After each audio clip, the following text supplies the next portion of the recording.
All right, so we're diving into a passage that every pastor, and honestly probably every Bible study leader, knows like the back of their hand. Oh, 1 Timothy 6:10. yeah, you've preached on it. Taught on, Pray probably even wrestled with it personally a few times. For sure. And that's why we're going beyond the typical, money is the root of all evil type sermon today. Right. We've got notes and commentaries from 3 completely different churches, and they're all taking these unique approaches to this verse. Very cool. So we're talking fresh insights, yeah. sermon illustration gold, Got it. the kind of stuff that'll really make your next teaching on 1 Timothy 6:10 stand out. I like it. So what's so interesting is that even with these different backgrounds theologically, all 3 churches, they kind of hone in on this one key point. Okay. It's not the money itself. Right. That's the real problem. Yeah. It's the love of it. That's right. It's that craving. Yeah. And City Church Garland, they really hit this one hard. Okay. They actually go into that original Greek word. It's philargoria. Yeah. And they're emphasizing it's not just liking money. Right. This is a deep desire, almost like an addiction. Oh, wow. They even go so far as to compare it to idolatry, Interesting. saying that when we crave wealth, it can take the place of our desire for God. It's powerful imagery there, and I think it really speaks to the struggle we have in our modern culture, Oh, yeah. Materialism is so prevalent. Absolutely. It's so easy to get caught up in getting more, bigger, better, Yeah, that we lose sight of what really matters. absolutely. And City Church actually connects this to the rise of social media influencers, Oh, wow. saying they're constantly chasing fame and fortune. Yeah. And it kind of mirrors what Paul was warning about back then with these false teachers in 1 Timothy. Interesting. It's about chasing empty promises, Right. often with, not the best content and sometimes questionable ethics. It's a great parallel, though, because it shows how that ancient warning is still so relevant today. Oh, for sure. We're all dealing with these same temptations, just in different forms. Absolutely. Yeah. All right, now Living Faith Brick in New Jersey, they take a different approach, Okay. but it's equally compelling. Right. They use this really vivid analogy of a thorn bush Okay. choking out a plant, saying that love of money is like a thorn, Wow.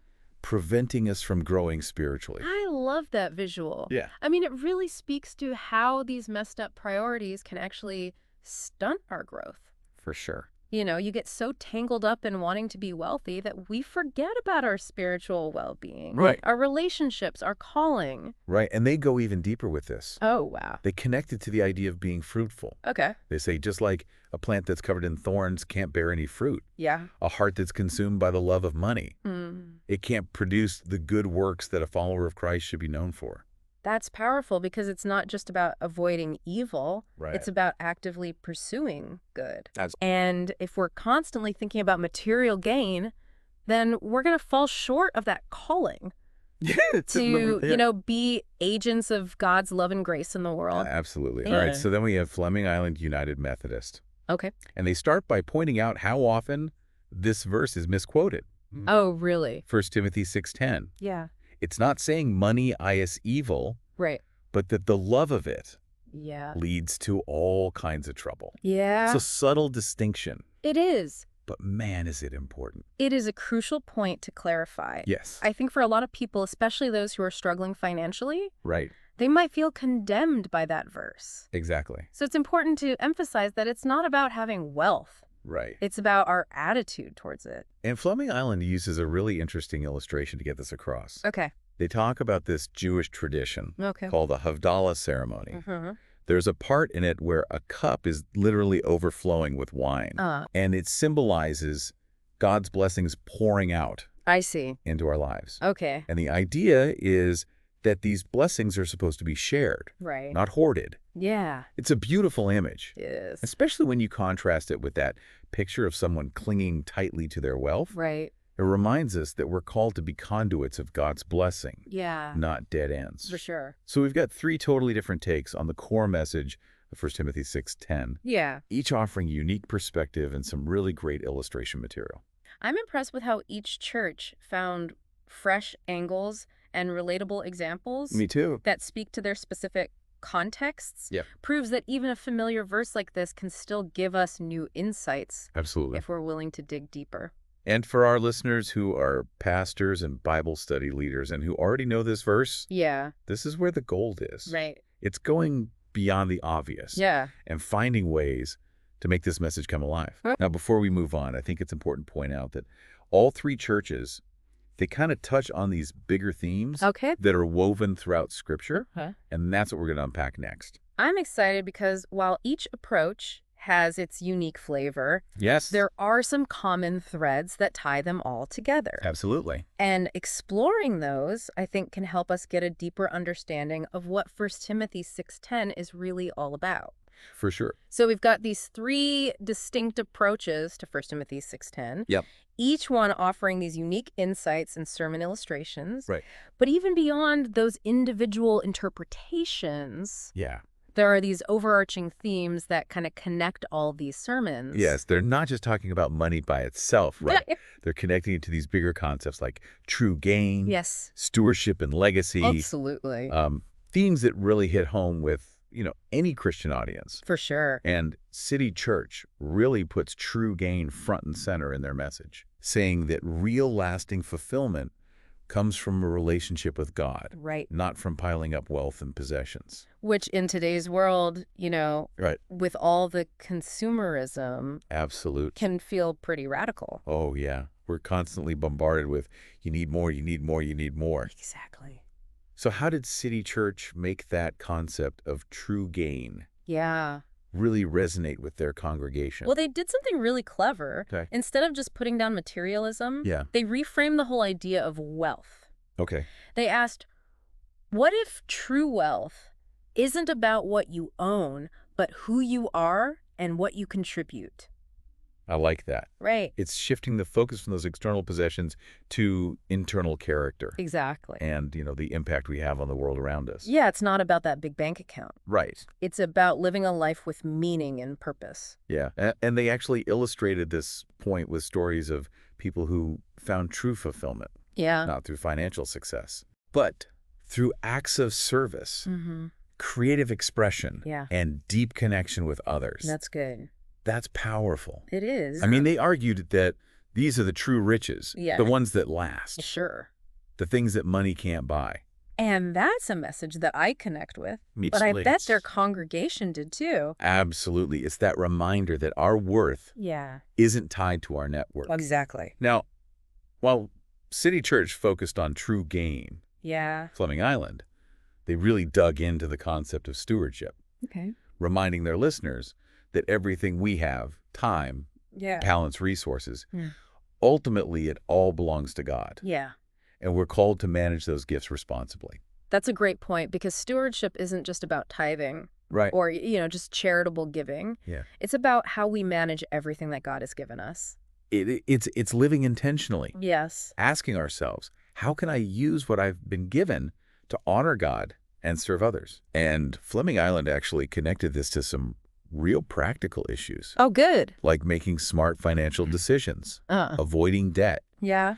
and being generous with what we have. Right. They even referenced verses about providing for our families Yeah. and being responsible members of our communities. That's good stuff. Yeah, and they used Dave Ramsey as an example Oh, wow. of someone who teaches these biblical principles of stewardship Interesting. in a way that's really relevant to people today. It's interesting they bring up Dave Ramsey because he's not a pastor or Oh. theologian or anything. Yeah. But his message of financial responsibility really does align He does. with that biblical concept of stewardship. Absolutely. Yeah. And it shows you that these principles can be applied anywhere, Yeah. not just inside a church. It's about living out our faith Yeah. in every area of our life. Yeah, including our finances. Absolutely. Now, the third theme that came up in these sermons was legacy. Right. All three churches touched on it. But Fleming Island really went deep. Okay. They said, our legacy isn't just about the money we leave behind. Right. It's about the values we pass on, Yeah. the impact we make on the world, the difference we make in other people's lives. They challenge their people to think beyond just financial inheritance Yeah. and consider what kind of spiritual legacy they're leaving. It's about asking, what values am I instilling in my kids? Exactly. What kind of world am I working to create? Yeah. What will people remember me for? Those are good questions. Really powerful reminder that our lives has ripple effects They do. that go way beyond our immediate circle. They extend far beyond us. The way we live. Yeah. The choices we make. Right. The things we prioritize. It all leaves a mark on the world. And they contrasted this with that prosperity gospel idea. Yes. Which often equates financial success with God's favor. Right. They said true legacy isn't measured by our bank accounts, but by the lives we touch and the good we do. Yeah. That's a crucial distinction. It is. Especially in a culture that often glorifies wealth and status. Exactly. It's a call to redefine success. Yeah. In terms of character, integrity, and impact. And it brings us right back to that core message of 1 Timothy 6:10. Full circle. Yeah. The love of money can really distract us. Yeah. From what truly matters. From building a legacy that's rooted in something much deeper. Yeah. And more lasting than just possessions. For sure. So we've seen how these three churches connect 1 Timothy 6:10 to these broader themes of true gain, stewardship, and legacy. Absolutely. And each approach gives us this unique angle for teaching this verse. Yeah. But they all point to the same truth. Our hearts were made for something greater. Absolutely. Than just chasing after wealth. We've really been unpacking 1 Timothy 6:10, exploring all these different ways churches have tackled this whole money and faith thing. Yeah. We saw how they went beyond just the surface level, connecting this verse to these bigger themes. Yeah. True gain, stewardship, legacy. It's been good. And in this final segment, I think it's time to really bring it back to the listener. Absolutely. And talk about application. Yes, because at the end of the day, it's not enough to just analyze different interpretations. Right. We have to figure out how to make this message real for our own congregations. For sure. So let's put ourselves in the shoes of those pastors and Bible study leaders listening in. Yeah. They're probably thinking, okay, this is great, but how do I actually teach this in a way that's engaging and relevant? Right, because let's be honest, sermons about money can be a little awkward. They can be. People get uncomfortable talking about their finances. Yeah. And it's easy to fall into cliches or sound preachy. Right. So the key is to make it personal. Yeah. Relatable, action-oriented. Okay, so let's start with relevance. How do we connect 1 Timothy 6:10 to what people are actually dealing with today? One way, I think, is to talk about those thorns in our culture. Oh, yeah? The things that are choking out faith and preventing contentment. Yes, those subtle but really pervasive temptations. Yes. That keep us focused on material things. Exactly. And they're different for everybody. Right. For some people, it's consumerism, that pressure to buy more and upgrade and keep up with everyone else. Right. For others, it might be fear of scarcity. This anxiety about not having enough, which can lead to hoarding, lack of generosity. Right. And for others, it could be the pursuit of status and recognition that need to prove yourself through what you own and what you've accomplished. It's about helping people identify those specific traps that are keeping them from that true freedom and abundance that we have in Christ. So once we've named the thorns, how do we give some practical advice on how to deal with them? Well, I think it starts with helping people understand their own motivations. Okay. Why are they drawn to certain things? Yeah. What are they hoping to get through their spending habits or career choices? Right. Are they seeking fulfillment in things that are just going to leave them empty? It's about those tough questions. Yeah. About our priorities and values. Right. And then from there, we can offer some tools, strategies. Right. Maybe it's making a budget, setting some financial goals, simplifying your lifestyle. Maybe practicing gratitude. Yeah. Focusing on experiences instead of things, or finding ways to give back.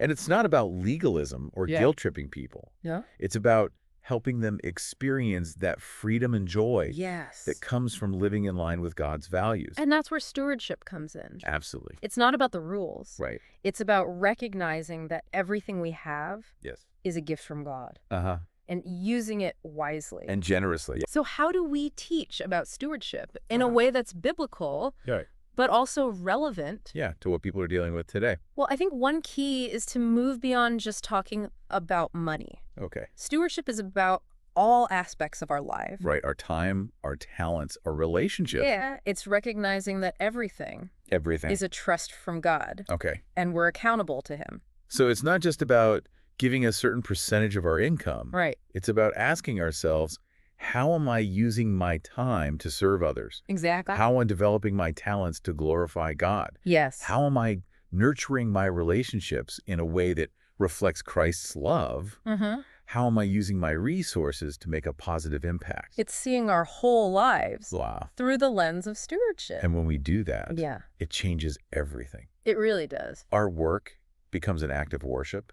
Yeah. Our spending habits reflect our values. Our relationships become opportunities to minister. And that brings us to legacy. Yes. Because ultimately, stewardship isn't just about what we do in this life. Right. It's about the impact we leave behind. And it's important to remind people that their legacy is more than just their financial inheritance. It's about those values we pass on. Yeah. The memories we create. The lives we touch. The difference we make. It's about asking, what will people remember me for? Yes. What impact will I leave on the world? What will I say to God when I stand before him? That's a powerful way to frame it. It is. It takes the focus off of ourselves Yeah. and puts it on something much bigger. Absolutely.